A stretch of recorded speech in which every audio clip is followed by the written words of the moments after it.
I found that nothing in life is worthwhile unless you take risks. Nothing. Nelson Mandela said, "There is no passion to be found playing small and settling for a life that's less than the one you're capable of living."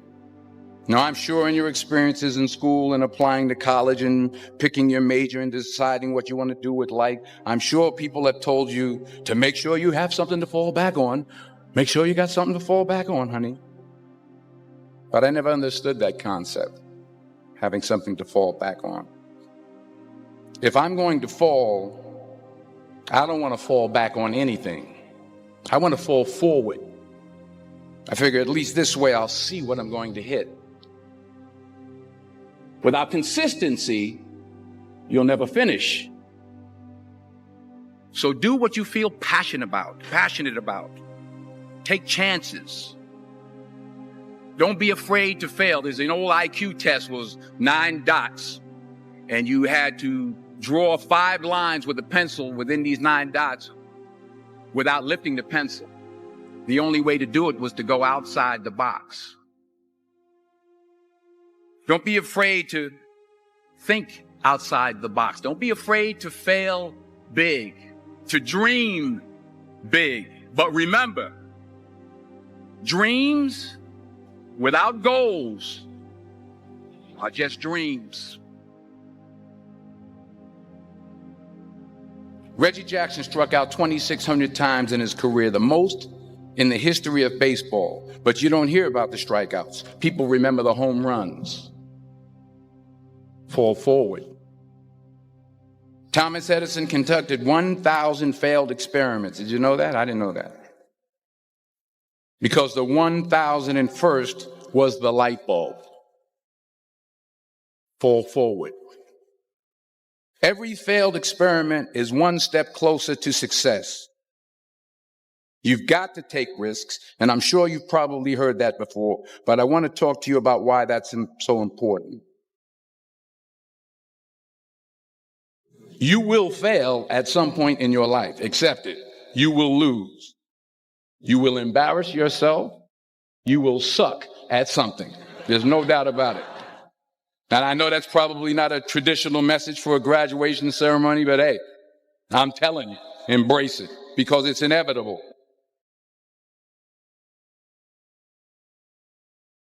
In the acting business, you fail all the time. Early on in my career, I auditioned for a part in a Broadway musical. Perfect role for me, I thought, except for the fact that I can't sing.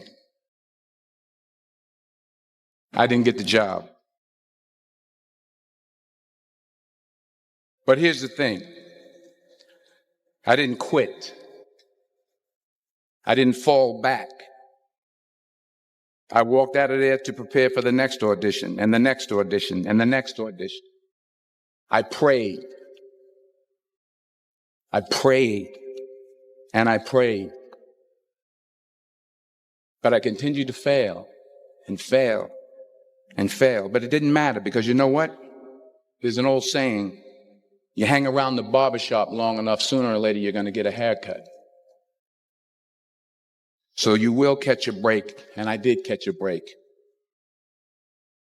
Last year, I did a play called Fences on Broadway. But here's the kicker. It was at the Court Theater. It was at the same theater that I failed that first audition 30 years prior. The point is, every graduate here today has the training and the talent to succeed. But do you have the guts to fail? If you don't fail, you're not even trying. I'll say it again. If you don't fail, you're not even trying. To get something you never had, you have to do something you never did.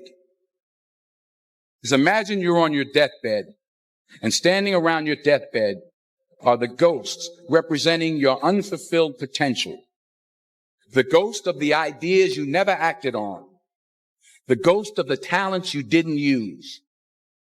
And they're standing around your bed, angry, disappointed, and upset.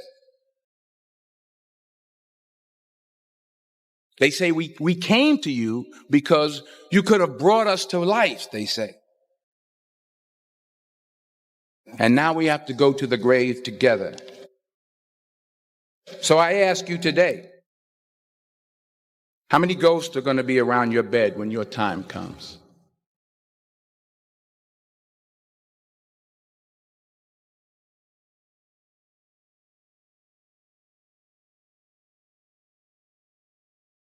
I just got back from South Africa. It's a beautiful country, but there are places there with terrible poverty that need help.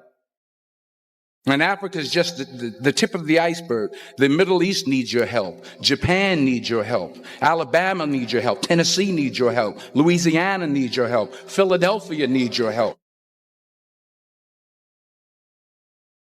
The world needs a lot, and we need it from you. We really do. We need it from you young people. I mean, I'm not speaking for the rest of us up here, but I know I'm getting a little grayer. We need it from you, the young people, because remember this. But you got to get out there. You got to give it everything you got, whether it's your time, your talent, your prayers, or your treasures. What are you going to do with what you have? I'm not talking about how much you have. Some of you are business majors. Some of you are theologians, nurses, sociologists. Some of you have money. Some of you have patience. Some of you have kindness. Some of you have love. Some of you have the gift of long suffering. Whatever it is, whatever your gift is, what are you going to do with what you have? All right, now here's my last point about failure. Sometimes it's the best way to figure out where you're going. Your life will never be a straight path. I began at Fordham University as a pre-med student. I took a course called the cardiac morphogenesis. I couldn't read it. I couldn't say it. I sure couldn't pass it. So then I decided to go into pre-law, then journalism. And with no academic focus, my grades took off in their own direction. I was a 1.8 GPA, and the university very politely suggested that it might be better to take some time off. I was 20 years old. I was at my lowest point. And then one day, and I remember the exact day, March 27th, 1975, I was helping my mother in her beauty shop. My mother owned a beauty shop up in Mount Vernon. And there was this older woman who was considered one of the elders in the town. And I didn't know her personally, but I was looking in the mirror. And every time I looked at the mirror, I could see her behind me. And she was staring at me. She just kept looking at me. Every time I looked at her, she kept giving me these strange looks.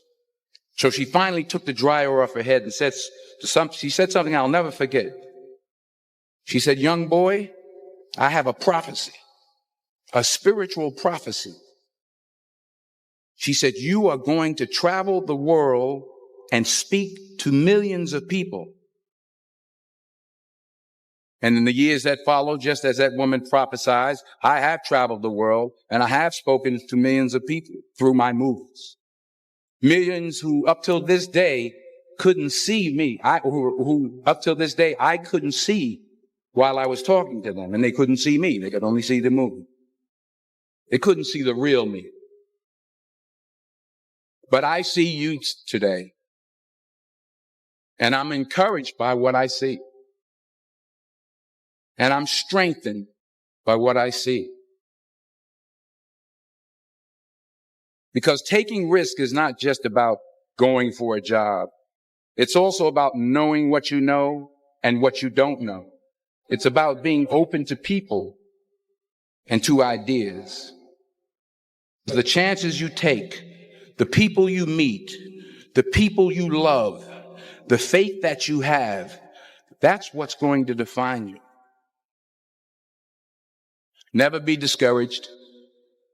Never hold back. Give everything you got. And when you fall throughout life, remember this: fall forward.